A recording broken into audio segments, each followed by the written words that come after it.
I'm a mama. 2 little girls. I make sure they get their dinner, their homework. I get them in bed early. They get up the next morning. I feed them a hearty breakfast. I stick bows in their hair, and I walk them to school. But on the school it says failing.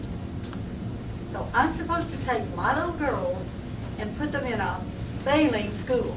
We have 892 of those in Texas. You wouldn't do that, and I wouldn't either. I would seek an alternative. Today, in the House, on Amendment 148, they're saying no money can go out of this budget for vouchers or school choice. Everybody knows we have Senate Bill 276 that we had a hearing on last week. Bill Graham testified for it. Lots of good people testified for it, showed why this is an economically feasible bill. That's what they're trying to outlaw. They're trying to say that no money can be denied the state budget to help a parent put their child in a private school. Well, would you not want that opportunity if the school in your area was a failing school? Or how about this? Maybe it's not a failing school, but there are gangs in that school, and they're trying to suck your little children into those gangs. Would you not want to get them out of there? Or how about this? Maybe your child is a special needs child, and you need to get them in a different program because the special needs program in that particular school isn't good. Wouldn't you want to get them out of there? So Amendment 148 is up today to deny that to every taxpayer paying parent in Texas. So I'm asking you to contact your state rep and say, please vote against Amendment 148, which would deny that to you. Let me just tell you that I know that Isaacs is going to vote for the amendment. Galindo is going to vote for the amendment. And Larson is going to vote for the amendment. Please, we need to offset those. Miller is questionable.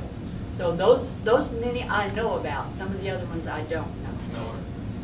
Miller. Doug Miller. Sorry, Doug Miller. What bill is this amendment to? Well, it would be the education portion of the HB1, which is being considered today. Any other Did you questions? say Doug Miller's going to vote for it? I'm sorry. You think Doug Miller's going to vote for it? He's questionable. We need to talk to him. Yes. So you say Jason Isaac is voting for the For amendment? the amendment. Please, thank you. Go over those names again, I'm sorry. All right. Isaacs, Galindo, and Isaac, Larson. Galindo, and Larson are voting for that amendment. They need to be told no. And Doug Miller needs to be said, somebody needs to push him off center and say, yes, you will vote for that. I'm against that amendment. Yeah. If anybody ever gets anything square out of Doug Miller, please let us know. We'll throw a party. And, you know, I mean. Has that Lyle Larson you talking about? I'm sorry. Lyle Larson? Lyle Larson is for the amendment. He needs to be told no. That's not acceptable. Okay? Great, thank you so much. And and one thing I would encourage everyone to make sure you're always very clear when you're talking about amendments, that it becomes very easy to talk about voting for something, we'll think happy and positive and against something. So always make sure that when you're talking to your legislators, you express the policy outcome that you're looking for. Because we all want to be for things, but against this, you're for school choice, but you're against this. So always make sure you're very clear. Also, I would note, and Tony, I'll ask you to correct me if I'm wrong, but a good number of amendments, particularly those put forward by conservatives, there will be a motion to table. And so at that point, the correct vote on the good amendment is against the motion to table. So it's very important to keep track of the exact action being pursued as you're watching the process, unfold. But for something like the school choice amendment, the correct position to be against, because you're for educational freedom and you're against a prohibition on school choice, which is what the amendment will carry. Yep. So all these things, it's the double and triple negatives start coming into play that you have to be very cautious of what you're of expressing the policy outcome you desire, rather than simply talking about the yes, John? Yeah, leadership has all the members trained to vote yes, so they have to do the motions to table so that they know how to vote no. Correct. Yes, sir. Explain the difference between motion to table versus motion to postpone.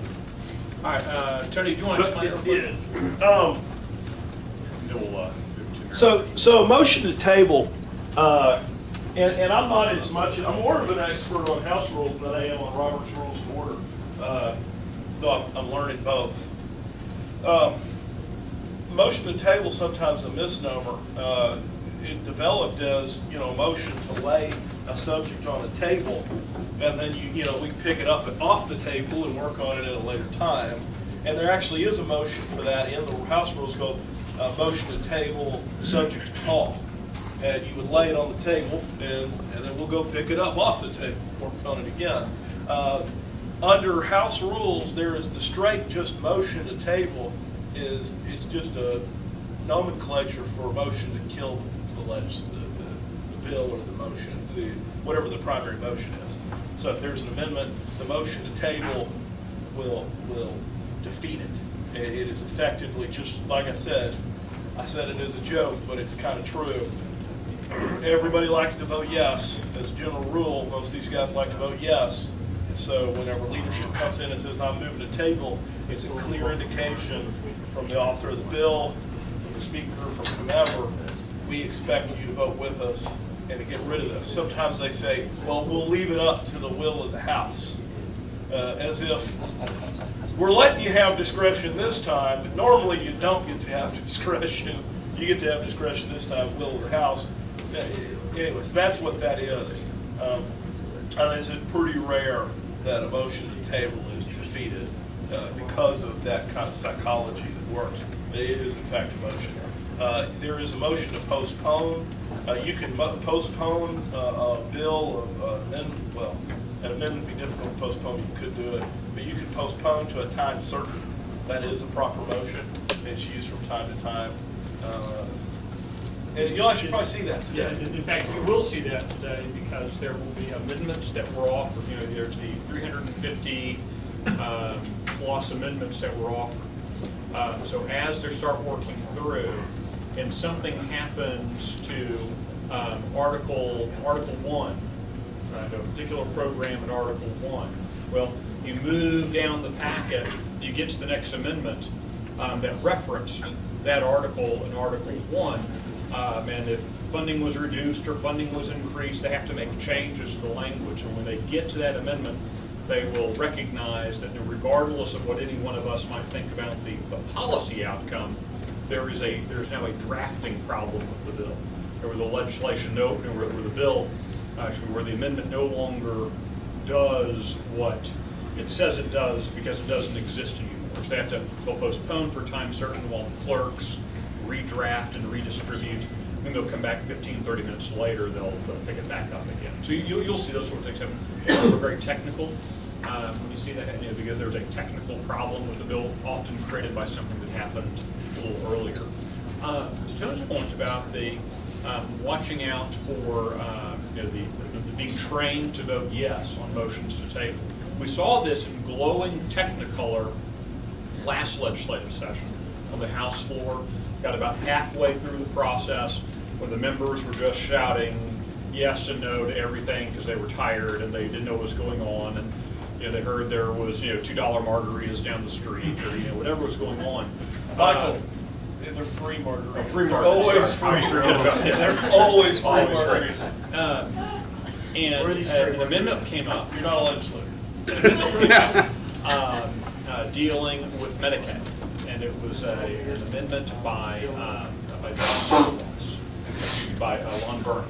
Yes. That amendment comes up, and there's a lot of activity and things going on, and John Zerwas, a Republican, leave it there. And they got the punchline. We got the R next to him. he stand up and babbled something incoherently into the microphone that most members weren't paying attention to. And everyone said, oh, well, John Zerwas, a Republican, and he's telling us to vote for this thing. It must be a motion to table, and it's something of Lon Burnham's, so it must be bad. And so all the Republicans said, yes, a couple were paying attention to realize that what John Zerwas had done, he had amended the Lon Burnham, the bad Lon Burnham, the bad John Zerwas amended the bad Lon Burnham with language expanding Medicaid and sucking Texas into Obamacare. And said all the Republicans vote to expand Medicaid and suck Texas into Obamacare because of this little, we're all trained that when there's a Democrat bill and a Republican says table it, you move to table it. It took about 2.5 hours with all of us on the outside. What did you people, we're paying attention, why aren't you? Some of the members came back through then about 2 hours later and they did a motion to reconsider that previous, they unraveled it. But we were, for 2 hours, Texas House budget called for expanding Medicaid and sucking Texas into Obamacare, all because of the way members kind of get trained with the procedural minutia of the process. There were some House leadership types, I think, caught what was happening, voted the right way, voted the way they actually wanted to vote. It was very little. Yeah, Very little. so, right. Yes, sir, we'll get to, but go ahead, yes, sir. Just maybe down the weeds a little bit. I was emailing with my rep's office last night about Amendment 148, saying opposed. And he emailed me back and said, I assume you're talking about page 148. The amendment has like a 6 or 7 digit reference number on it. And I'm going like, I suppose, but we oppose whatever it says about. I would encourage you to, when you talk to your lawmakers about amendments, if you will, if you go to our website, we've got the full packet up on our website. You can find it various places. I always try to refer to both the packet page number and the barcode number when we talk about things. Just it keeps everything straight. Back in the old days when everyone had mimeographed copies of the same pieces of paper, everyone knew what the page number was.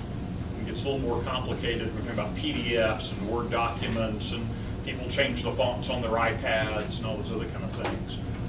So make sure you're talking, you reference both, as well as the name of the author. And I tried to find amendments on TLO, but I couldn't find where they're reference. So if you go to the House Bill 1 page on TLO, there should be a tab up there that says pre-filed amendments or something very similar. House pre-filed amendments is the very last tab if you search. Yeah, right, House pre-filed. Yeah, I wasn't in the bill, I should have been. And so that's where they'll put them up. But then what I'd caution you, like I mentioned earlier, my experience last session, they just started doing that last session, by the way. But what happened last session was that those, the order that they chose to put those up in was, I think, by author or something like that. And so it's a completely different order than what they put in the packet.